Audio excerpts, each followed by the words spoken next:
Hello, welcome to this video from Mind Travel. My name's Mike and today we are looking at first time cruising with Marella. I hope that I'm going to bring you lots of information, tips and help being a first time cruiser because woo! It's a minefield out there. There is so much that you need to do when cruising for the first time. So hopefully this video will help you with the booking, the pre-cruise, embarkation and first steps on the ship. We will also be doing a part 2 which will look at life on the ship that will also hopefully help a lot of first-time cruisers with some useful information and tips. So let's get started right from the beginning. You've decided that you want to do a cruise with Marella. Now, where do you book this cruise? Do you go internet or do you go into a travel agent? Our advice is for first-time cruisers, definitely if you've got a shop or store nearby, that you go into the TUI store, because as a first-time cruiser it will be crucial that you have got people on hand that you can go in and ask a question. They were great at our store. They even printed out our luggage labels as we hadn't got a printer at the time, and so things like that, asking questions. There are people in there that will have been on the cruise that you're going on. I think also as well, the worry that you have doing it on the internet is taken away by doing it in store, because they will go through everything with you. And as I say, there are people in there that will be able to answer any questions or concerns that you may have. And at any point in moving forward, you know that you can just go in there and ask for help.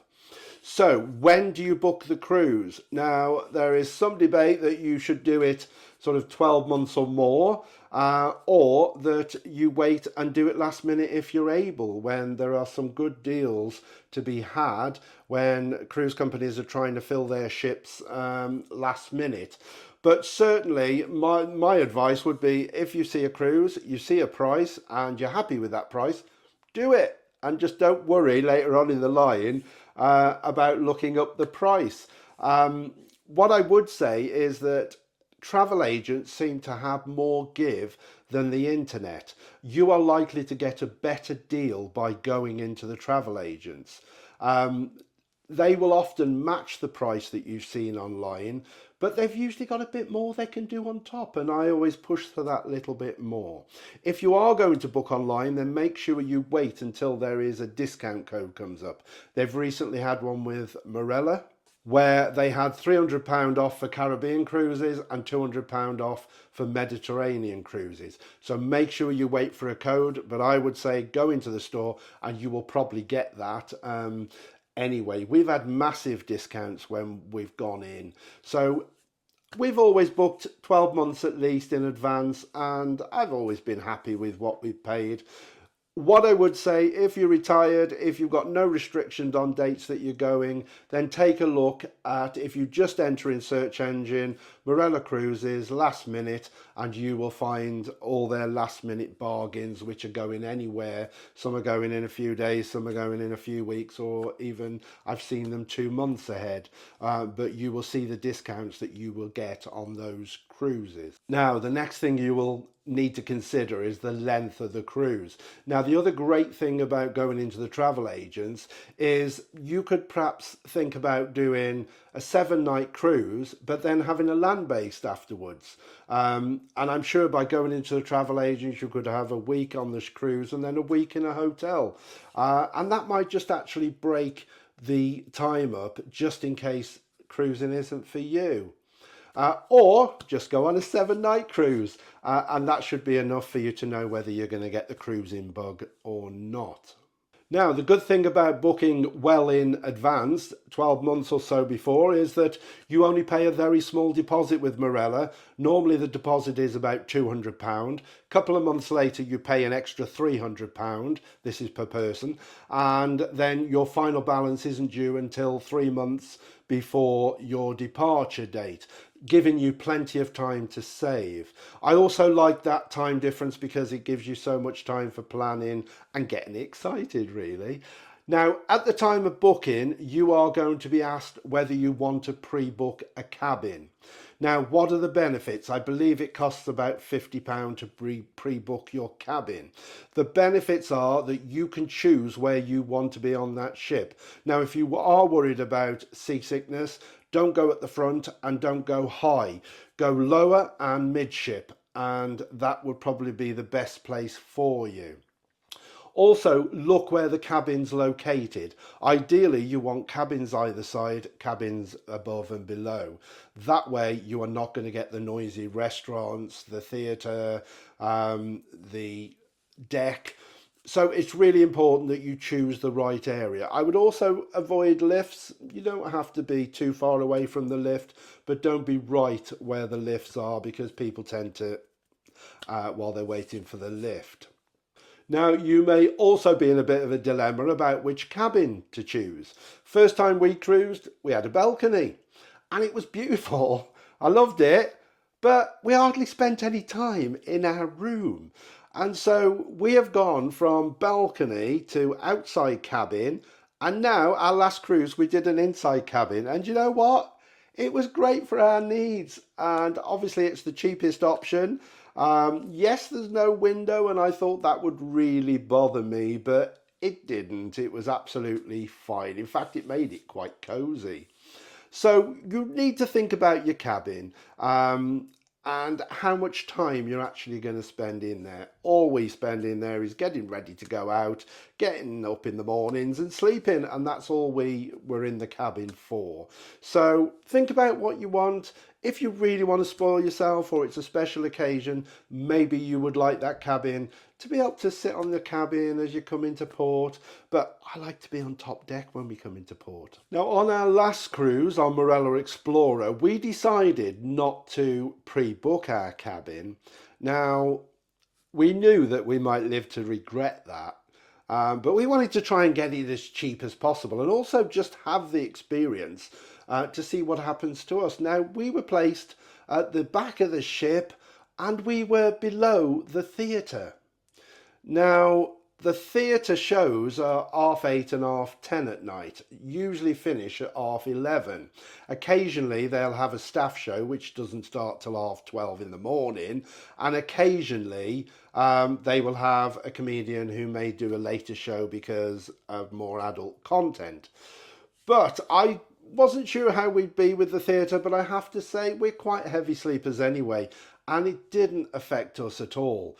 But would I take the chance again of not pre-booking the cabin that I want? No, I wouldn't. I think you're taking a big risk, and we could have been in much worse places.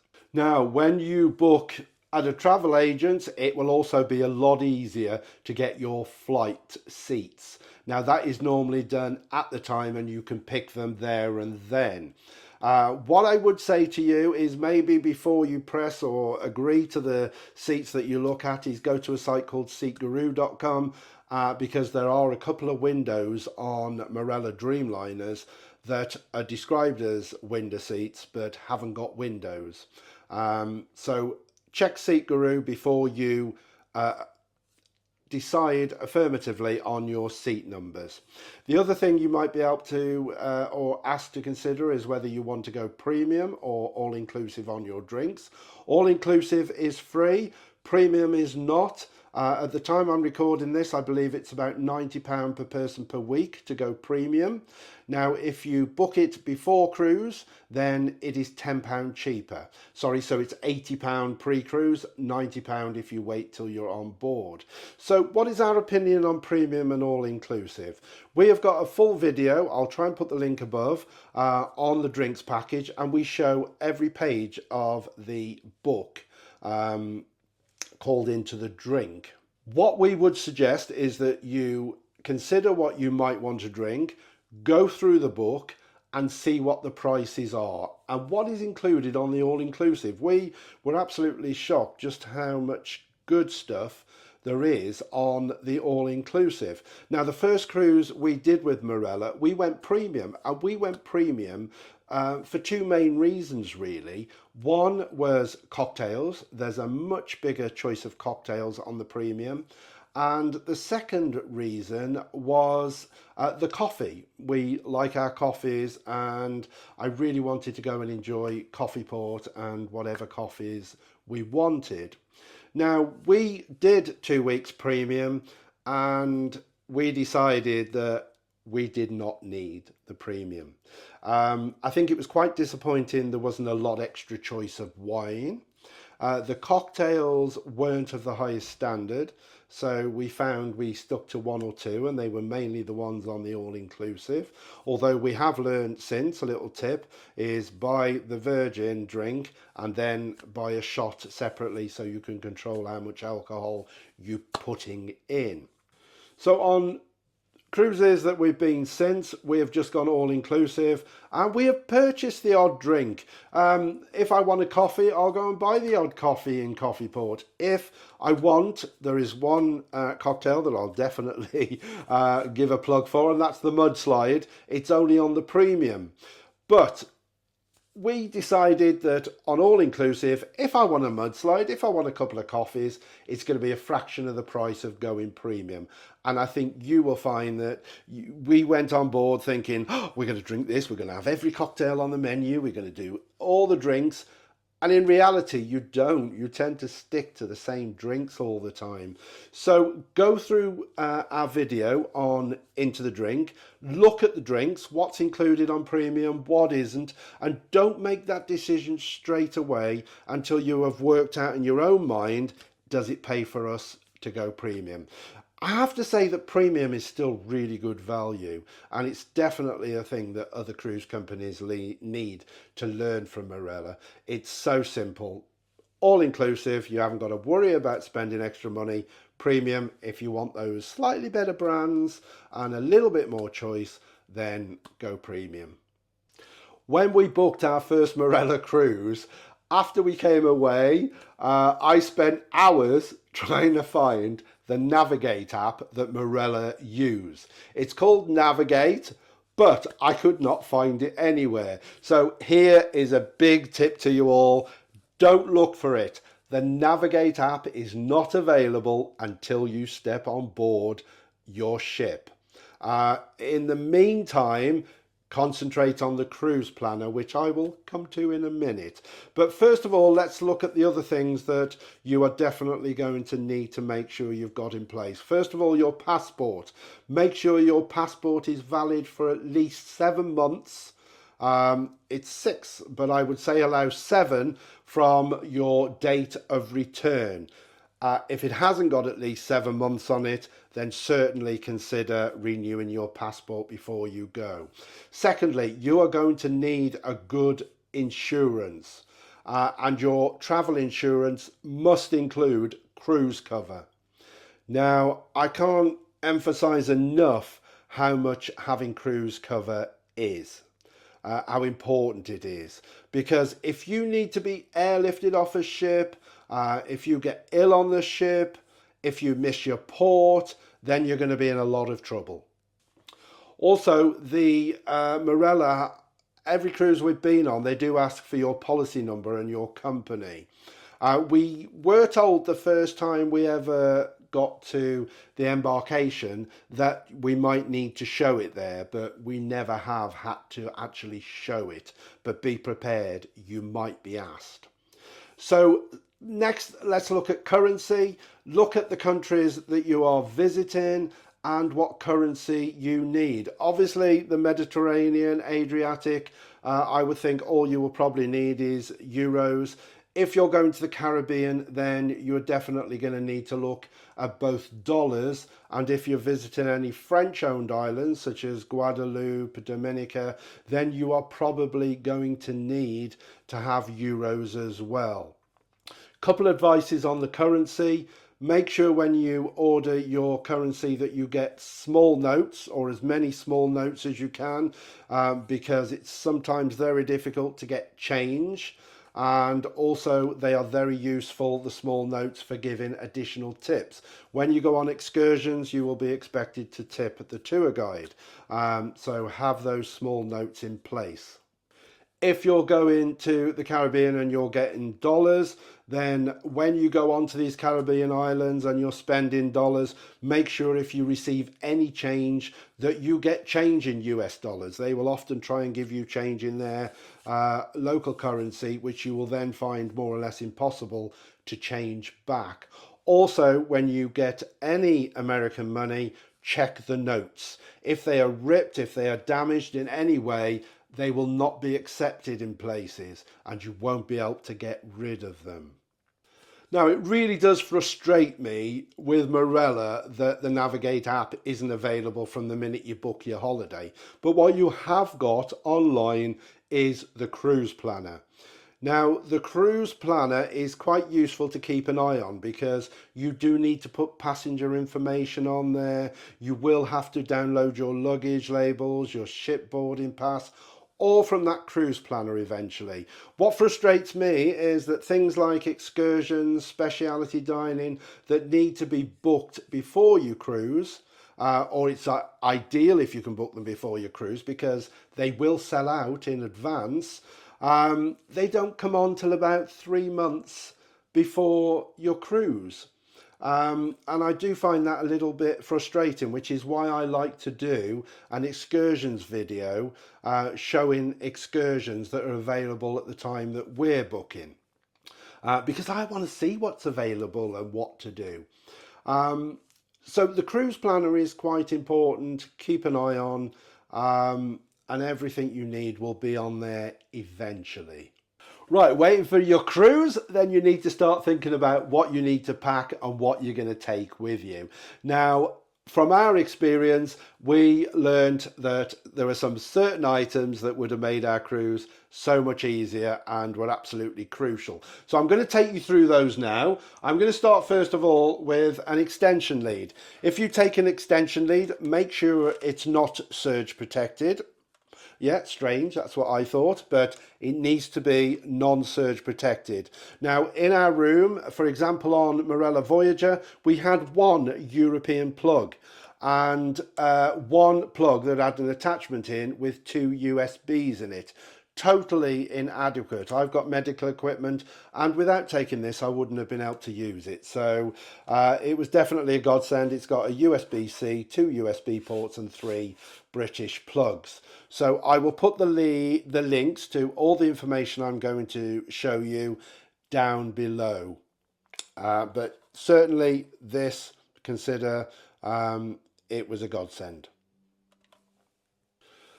Take a thermal flask. This is brilliant on Marella because on cabin decks by the lifts they have ice cold water machines. So fill this up, take it when you leave the ship to go onto the island, or keep it in the room and it will stay cold overnight.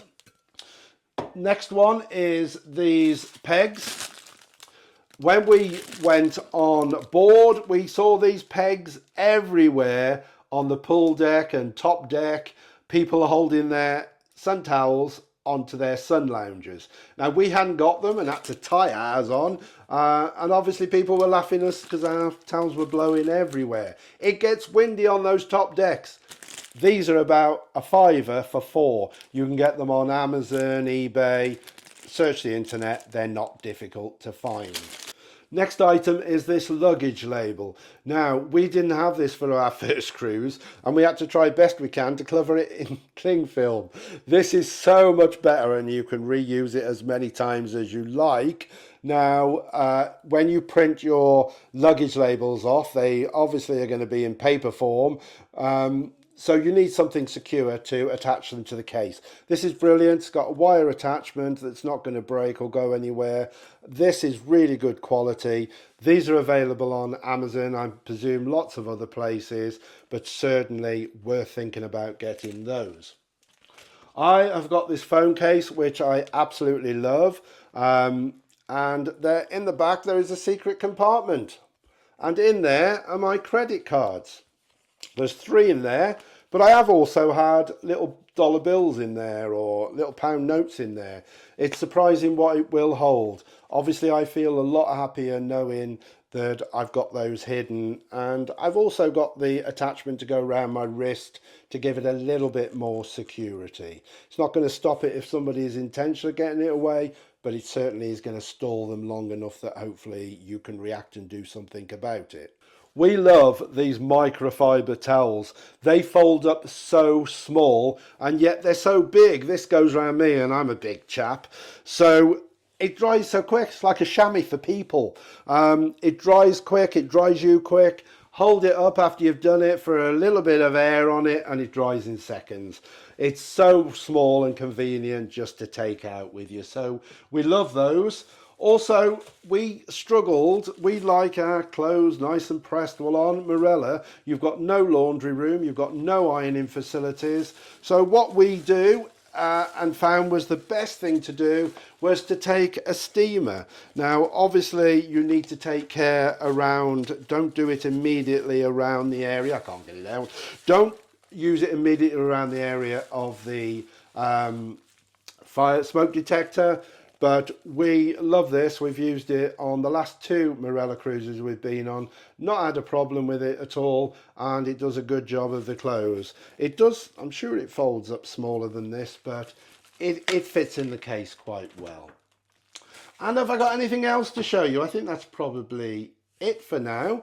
If I think of anything else, I'll bring it along later or in part 2. One more really important thing that you need to consider taking is medication. We know somebody on one of the Marella ships that went to see the doctor, had a couple of tablets and paid £100 for the privilege. That was for seasickness.